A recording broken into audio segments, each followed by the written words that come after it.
Hyvää iltapäivää. Kuinka kesä on sujunut? Ihanaa, että teitittelette.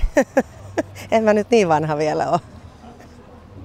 No, kuinka kesä on sujunut? Ei se mitään, se on kohteliasta. Kesä on sujunut oikein hyvin. Ihan oikeasti mahtavaa. Aurinko paistaa, hienoja festareita ja yleisö riittää. Oikein hieno meininki. Millä mielin lavalle tänään? Tänään menen semmoisin mielin, mitä yleensäkin. Et yleensä pistän kaiken sen peliin, mitä lähtee. Et se on mun takuuvarma ajatus. Jos mietit taaksepäin kesä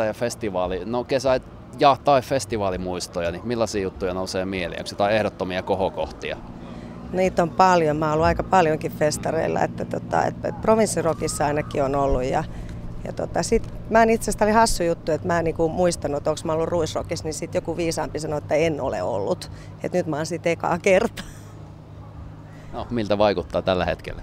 No eilen tuossa pyörin vähän katsomassa Happoradiota, pidän heistä, niin tunnelma oli tosi hyvä, siellä oli paljon ihmisiä. Mun mielestä semmoinen jotenkin se mehenki oli hyvä. Ja kyllä mä nyt uskoisin, että tänäänkin on hyvä meininki. Tai sehän selviää ihan kohta, kun mä menen tuonne Stagelle.